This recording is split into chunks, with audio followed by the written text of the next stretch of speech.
오늘은 살아있는 예배 9번째 천상에서의 예배라는 제목으로 함께 주의 말씀 나누고자 합니다. 2022년 한 해 우리 교회 주제의 말씀은 예배로 회복하자였습니다. 이를 통해서 저와 여러분이 이렇게 드리는 이 예배가 살아있는 예배가 되어야 한다라고 말씀을 드렸죠. 그러면서 먼저 성경의 인물을 통해 특별히 욥을 통해서 살아있는 예배에 대해서 말씀드렸습니다. 욥은 우리가 처한 상황, 우리가 처한 조건에 상관없이 예배를 드릴 때 그것이 살아있는 예배가 될 것이다. 또한 예배는 우리에 관한 것, 우리를 위한 것이 아니라 하나님에 관한 것, 하나님을 위한 예배가 될 때 살아있는 예배가 된다 이야기했지요. 이사야가 드리는 살아있는 예배는 무엇이었는가? 자신의 죄를 인정하고 고백하는 예배를 드릴 때 그 가운데 그 예배가 살아있는 예배가 될 것이다. 더불어 회개하는 예배자가 성전 안이 아니라 성전 밖에서 그 예배를 완성할 때 그 예배가 살아있는 예배가 될 것이다 말씀드렸습니다. 또한 다윗이 드리는 살아있는 예배는 A급 예배, 최상의 예배를 위해서 예배자들은 B급 예배자, 가장 낮은 자리에서 예배를 준비하는 예배를 드릴 때 그것이 살아있는 예배가 될 것이다. 법궤가 성전에 들어올 때 다윗이 옷이 벗겨졌는지도 모르고 기뻐하며 춤을 췄습니다. 그 모습을 보고 아내 미갈이 비웃었지요. 그때 다윗이 이렇게 얘기합니다. 나는 당신이 아니라 하나님 앞에서 한 것이라. 하나님께서 내 아버지와 내 아버지 집에 내가 가장 미천한 자였는데 나를 세워 이스라엘 백성, 이 이스라엘 나라를 다스리게 하셨으니 이제 내가 하나님께 기뻐 뛰며 어린 아이와 같이 더욱더 감사를 표현하겠다라고 이야기하죠. 하나님 앞에 최고의 예배를 드리기 위해 저와 여러분은 가장 낮은 자리로 가야 한다. 네 번째, 여호사밧이 드리는 살아있는 예배는 한 분 하나님을 향한 다양한 예배자들의 은사로 만들어진 예배로 드릴 때 살아있는 예배가 될 것이다. 또한 한나가 드리는 살아있는 예배는 인생의 황무함을 신앙의 겸손함으로 바꾸어 예배 자리, 기도의 자리를 지킬 때 하나님께서 그 예배를 살아있는 예배로 보시더라. 불임의 육신, 황무한 몸, 황망한 심령을 가진 한나였지만 그는 허무와 공허에 빠지지 아니하고 한나야, 그것은 내 잘못이 아니다 라는 그 하나님의 음성 가운데 그 황무한 인생을 겸손한 신앙으로 바꾸어서 예배의 자리, 기도의 자리를 지켰더니 하나님께서 그 가운데 그 예배를 받으시더라 라는 것입니다. 이렇게 성경의 인물을 통해서 5주 동안 함께 말씀을 나눴고요, 이전에 2주 동안 저희들이 예수 그리스도 성령에 대해서, 오늘은 천상에 계신 성부 하나님에 대해서 저희들이 말씀을 함께 나눴습니다. 특별히 이 세 주에 들어서 저희들이 예배 드리는 이 말씀은 삼위일체 하나님에 대한 살아있는 예배에 대한 말씀이죠. 2주 전 예수 그리스도의 예배는 예배가 열방을 향하는 것이 될 때 살아있는 예배가 된다 말씀드렸습니다. 예수님은 하늘 보좌 버리고 이 땅에 인간의 몸으로 오셔서 성육신적인 사역을 감당하셨습니다. 자기 몸을 내어주셔서 성문 밖에 있는 사람들을 구원하시고 온 인류에게 새 생명을 주는 공생애를 감당하셨죠. 여러분, 예수 그리스도의 삶은 그 자체가 디아스포라, 흩어지고 곳곳으로 확장되며 널리 주의 복음을 충만케 하는 사역을 하신 분이십니다. 그래서 예수 그리스도의 예배는 열방을 향하는 예배가 될 때 살아있는 예배가 된다 말씀드렸습니다. 지난주 성령에 대한 말씀, 여러분 제목이 무엇입니까? 영으로 드리는 예배. 여러분, 일부 예배자들에겐 얘기하지 마십시오. 일부 때는 아무도 대답을 못 하셨습니다. 여러분이 조금 나시네요. 영으로 드리는 예배, 곧 성령으로 드리는 살아있는 예배가 무엇이냐? 성령의 임재가 우선된 예배를 드릴 때 살아있는 예배가 될 것이다. 솔로몬이 성전을 건축하고 낙성식을 할 때, 국가적인 행사를 할 때는 다 제사를 드립니다. 그래서 솔로몬 왕도 백성들도 그 성전에 모여서 이제 제사를 형식적이고 관습에 따라 준비하는데, 이 역대하 7장의 말씀에 무엇을 증거합니까? 그 형식적인 제사를 준비하기 위해 온 백성들이 그 성전 위에 임하는 불과 같은 성령 하나님을 보게 되고요, 그 가운데 여호와의 영광을 보게 되지요. 이처럼 형식과 정통, 관습과 율법에 의거한 예배, 제사 이전에 저와 여러분이 준비해야 할 예배자의 모습은 불처럼 임하는 성령을 기대하고 그 가운데 여호와의 영광을 바라볼 때, 바로 그때 우리의 예배는 살아있는 예배가 된다라는 것입니다. 오늘은 그 살아있는 예배 말씀 시리즈 전체의 마지막이자 삼위일체 하나님의 예배의 완성된 말씀인 성부 하나님에 대한 말씀입니다. 곧 천상에서의 예배라는 제목으로 말씀을 나누고자 합니다. 그렇다면 성부 하나님께 드리는 그 예배, 곧 천상에서 드리는 이 살아있는 예배란 무엇일까요? 이를 이해하기 위해서는 오늘 본문으로 함께 읽었던 요한계시록의 말씀에 대한 오해를 저와 여러분이 조금 정리할 필요가 있습니다. 요한계시록의 말씀을 왜곡해서 표현한 책이 있습니다. 이 소설과 이 영화는 전 세계의 폭력으로 나타난 현상들과 그 사건들을 용인해 주고 있는 것입니다.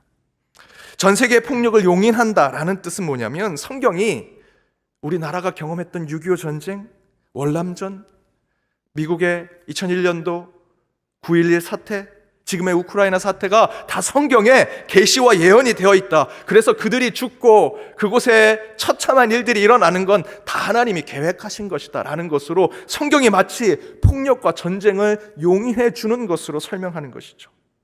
그런 것처럼 얘기하던 이 소설, 이 영화가 있습니다. 그런데 이것은 특별히 미국 사회 속에서 기독교가 매우 비정상적인 종교처럼 인식되게 하는데 아주 중요한 역할을 했습니다.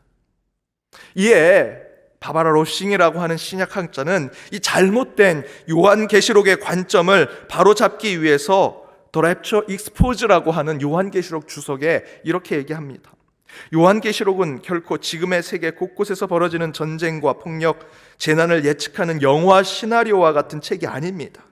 오늘날 요한계시록이 우리에게 주는 선물은 우리를 사랑하고 우리와 함께 살기 원해서 우리의 세상으로 오시는 하나님의 아름다운 이야기입니다 라고 이야기하죠. 또한 국내 성서학자인 이병학 교수는 요한계시록은 약자들의 해방과 구원을 위한 예배와 저항의 책이라고 이야기합니다. 그리고 최근 매우 유명한 톰 라이트라고 하는 영국의 성서학자는 요한계시록은 분명하게 예수를 향해 올려진 신성의 인정과 경배와 송축이 있었다라고 얘기합니다. 이런 것들이 무슨 이야기를 하고 있습니까? 먼저는요, 요한계시록은 점집, 무당집에서 미래를 맞추게 하는 싸구려 종교 행위의 기초가 되는 그런 책이 아니다라는 것이죠. 요한계시록 몇 장 몇 절이 우크라이나의 전쟁을 예언하고 동일본의 대지진의 날짜를 맞추거나 누가 대통령이 될지를 계시하는 그런 책이 아니라는 것입니다. 성경으로서의 요한계시록은요, 폭력과 전쟁이 난무하는 시대 속에 십자가에서 죽어 부활한 그 연약한 가지에 불과한 나사렛 예수가 나의 구원자입니다 라고 고백하는 그리스도인들이 단순히 예수를 믿는다는 이유로 박해받고 핍박받을 때 내가 너희의 믿음을 끝까지 지켜주겠다라고 하는 하나님의 소망과 약속이 담겨진 하나님의 말씀입니다. 더 나아가 계시록은 우리를 끝까지 믿어주시고 지켜주시는 곧 예수 그리스도를 찬양하고 경배하기를 멈추지 않겠다는 예수 그리스도를 믿는 자들의 고백이기도 하지요. 정리해서 말씀드리면 요한계시록은 예언, 계시, 미래 예측, 음모론이나 종교적인 공상을 하도록 만든 책이 아니라 핍박과 박해의 시대 속에서 참된 예배를 회복하겠다라는 신앙의 고백의 책이라고 할 수 있습니다. 그럼 여기서 의문 하나가 생깁니다. 왜 목사님, 요한계시록은 묵시에 대한 얘기, 종말에 대한 얘기인데 왜 자꾸 예배에 대한 얘기를 말씀하십니까? 이에 대해서 요한계시록의 저작 배경을 살펴보시면 분명히 요한계시록은 예배 회복에 대한 말씀을 전하고 있는 것을 저희가 알 수 있습니다. 요한계시록의 배경을 보면요, 여러분, 요한계시록의 저자는 이 사도 요한이 이 요한계시록을 누구에게 보냈느냐? 7 교회에게 보냈지요. 에베소, 서머나, 버가모, 두아디라, 사데, 빌라델피아, 라오디게아. 그런데 이 교회들이 서 있는 도시가 어떤 곳인지 아십니까? 실제로 이 교회에 세워진 이 교회는 이 교회가 세워져 있던 그 도시에는 황제 숭배가 아주 만연했던 곳이었습니다. 에베소는 1세기 로마 제국 도시의 세 번째로 큰 도시였고요. 버가모도 여섯 번째, 사대도 일곱 번째로 큰 도시였습니다. 그런데 이 도시들은, 그 이야기는 곧 상업적으로 매우 발달하고 혼합 종교, 곳곳에 사람들이 모이는 도시이기 때문에 혼합 종교가 발달했고요. 물질 만능, 돈이면 물질이면 다 되는 그런 도시의 문화를 가지고 있었습니다. 그런 세속과 문명이 발달될 도시라고 하는 의미는 이 도시 안에는 곧 이 살아있는 인간이었던 로마 황제를 숭배하는 황제 숭배 의식이 가득했던 도시라는 뜻을 가지고 있는 것입니다. 그런데 여기서 바로 요한계시록이 로마 황제 숭배가 가득한 도시 안에 있는 이 교회들에게 그러한 우상 숭배에 대해 저항하라는 하나님의 편지였다라는 것이죠. 그러면 로마 황제를 숭배하는 우상 숭배를 저항하라는 이 요한계시록의 말씀의 뜻은 무엇이겠습니까? 이 7개 교회가 서 있는 도시에는 매 절기 중앙 정부의 황제 명령이 있을 때마다 황제 숭배를 위한 대대적인 예배와 제사를 드렸던 곳입니다. 이 제사는 다른 어떤 행사보다 중요했지요. 로마 제국이 다른 종교에 관대했을지라도 황제를 위해 숭배하고 그 숭배하기 위한 제사를 드릴 땐 어떤 종교도 빠짐없이 그곳에 고개를 숙이고 황제의 제사에 참여해야 했습니다. 우리 일제시대의 신사참배처럼.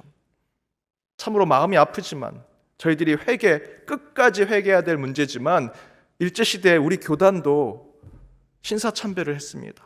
그렇게 어쩔 수 없이 모든 종교들이 다 신사에 참배했던 것처럼 이 로마 제국 시대에도 황제 숭배가 있는 제삿날에는 다른 종교들, 다른 제사장들도 다 그곳에 고개를 숙였습니다.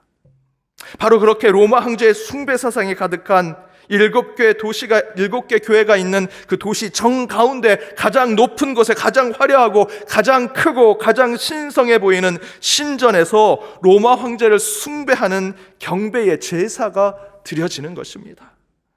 그 제사는 그 어떤 제사보다도 화려하고요, 거룩해 보이고 신성해 보입니다. 그러나 그 가운데 이 요한계시록은 어린 양으로 이 땅에 오셔서 가장 나약하나 가장 위대하신 일을 하신 예수 그리스도를 찬양하고 경배하는 것이 진정한 참된 예배라고 가르쳐주고 있습니다. 다시 말씀드리지만 요한계시록은 황제와 가짜 우상을 숭배하고 예배하는 세상 속에서 진정으로 하나님 앞에 예배할 수 있도록 만들어주는 하나님의 말씀이라는 것이죠. 그래서 요한계시록 거의 모든 말씀에 암호화, 상징, 비밀스러운 표현과 문학적인 수사로 가득 쓰여져 있는 것입니다. 왜냐하면 로마 황제 대신에 예수 그리스도를 경배하고 예배하는 모습을 이 로마 제국이 강력하게 핍박하고 박해했기 때문에 그 안에서 초대교회 교인들은 그 예배를 지키기 위해서 요한계시록의 암호처럼 문학적 수사법이 상징 같은 것들로 적어 놓은 것입니다. 그런데 여기에 저희는 두 가지 깊은 교회 배경에 대한 질문을 던질 필요가 있습니다. 먼저는 로마 제국은 종교 포용주의를 가진 나라였지만 그럼에도 불구하고 기독교에 대해서는 박해하고 핍박했습니다. 로마 황제가 마음이 넓어 모든 종교를 수용했습니다. 여러분 아시는 대로 이 로마는 곳곳을 지배했죠. 그 지배한 나라, 그 지배한 국가에 그 종교도 다 수용했습니다. 그 신들도 다 받아들였습니다. 그래서 로마 제국은 다신교의 국가였습니다. 그런데 그럼에도 불구하고 유대교에서 파생되어 나온 비주류였던 이 기독교 초대교회에 대해서는 매우 부정적이었습니다. 배타적이었고 오히려 핍박하고 그들을 박해했습니다. 왜 그랬을까? 그리고 또 하나, 로마 황제를 경배하는 우상 숭배의 제사는 모든 국가의 재원, 인력들이 동원이 되어서 모든 종교에 그때 모여있던 다신교들의 모든 종교 어떤 집회나 예배보다도 화려하고 웅장하고 거대하게 제사를 지냈습니다.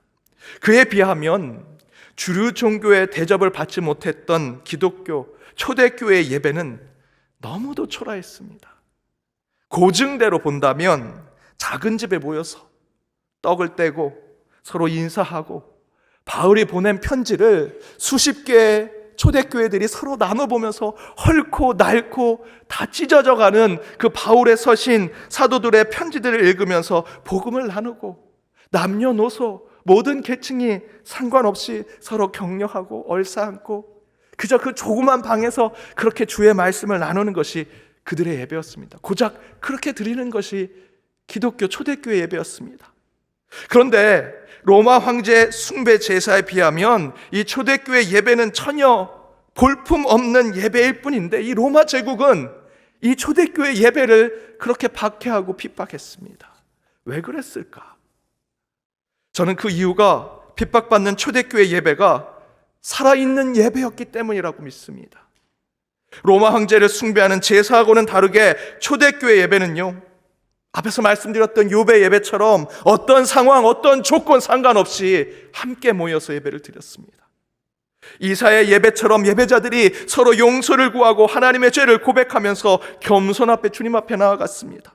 다윗처럼 최고의 예배를 드리기 위해서 가장 작은 집에서 그저 먹고 나누는 떡이 그저 보잘것없는 떡이지만 그 어린 아이부터 이제 곧 돌아가실 어르신까지 함께 모여 누가 보아도 대단해 보이지 않는 그 예배 가운데 최고의 예배를 드리기 위해서 서로 더 헌신하고 희생하는 예배를 드린 것이죠. 여호사밧처럼 그 백성들과 함께 아이가 찬양을 부르게 하고 다른 사람이 음식을 준비하게 하고 서로 갖고 있는 은사를 나누면서 예배를 드리는 것입니다. 또한 한나처럼 초대교인들도 핍박에 황망하고 환무했을 것입니다. 때론 심한 박해 속에 무덤 속에서 예배를 드리며 어떤 생각을 했겠습니까? 나도 이 해골처럼 이 죽어있는 자들처럼 이렇게 죽을 텐데 이런 예배가 뭐가 중요해? 라고 공허하고 허무한 생각에 빠졌을 텐데 그러지 아니하고 도리어 그 가운데 신앙의 겸손함을 깨달아 예배를 끝까지 지켜낸 것이 초대교회 교인들이었습니다. 그래서 로마 황제를 숭배하는 제단은 최고급 제일 비싼 것, 가장 화려함을 자랑했을지는 모르지만 초대교회 예배는 모이는 장소가 매번 바뀌고 작고 초라했지만 모이는 곳곳마다 솔로몬의 낙성식 때처럼 성령의 불이 곳곳에 임했고요, 그때마다 그 성령의 불을 가진 자들이 그 작은 곳에서 예배를 드렸지만 곳곳에 나가서 진짜 하나님을 만났다, 그 예수가 우리의 구원자다, 그 복음을 전하면서 그 복음을 들은 자들이 그저 형식적으로 로마 황제의 제사에는 참여했을지 모르지만 곳곳에 작은 가정에 모여서 함께 주를 찬양하고 그 가운데 예배를 드리는 것이 날로 늘어나게 된 것이죠. 그래서 초대교회 예배는 철저하게 핍박과 박해를 받게 된 것입니다. 그렇다면 여러분, 이 힘의 역사의 사관대로 본다면 이 로마 제국의 살아있는 황제를 숭배하는 그 제국에서 그 초라하게 예배드리는 그 초기 기독교를 그렇게 박해하고 핍박했다면 그 모든 예배와 그 모든 모습들이 소멸되어 가는데, 여러분 아시는 것처럼 요한계시록 시대의 초대교회 예배는요, 더욱 모이고 더욱 나누고 더욱 단단한 예배가 되어갔지요. 왜 그렇게 되었을까요? 그 이유는 겉으로 보기엔 초라하고 나약해 보이고 이제 곧 소멸될 것처럼 보이는, 그래서 저 죽음의 땅인 무덤에서까지 예배드리는 자의 모습처럼 보이지만 그 가운데 그렇게 예배를 지켜내는 자들을 통해 하나님은 그 예배를 지켜주셨기 때문입니다. 곧 지상에서 드리는 우리의 그 연약한 예배를 하나님께서 천상에 드리는 영원한 예배로 지켜 보호해 주셨다라는 것이죠.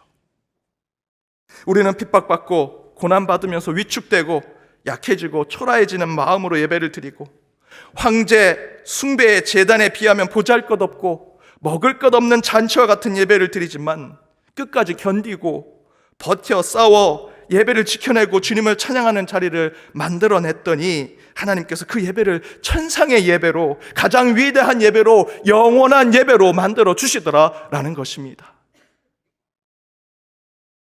이사야 선지자는 이렇게 얘기합니다. 우리 함께 읽어보겠습니다. 풀은 마르고 꽃은 시듬은 여호와의 기운이 그 위에 붐이라. 이 백성은 실로 풀이로다.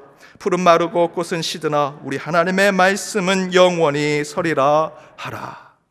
우리는 이 땅에서 풀처럼 꽃처럼 말라버리는 인생을 살면서 우리가 드리는 이 예배도 혹시 풀처럼 꽃처럼 시들고 마르며 아무도 알아주지 않는 예배가 되지 않을까 걱정하고 근심하죠.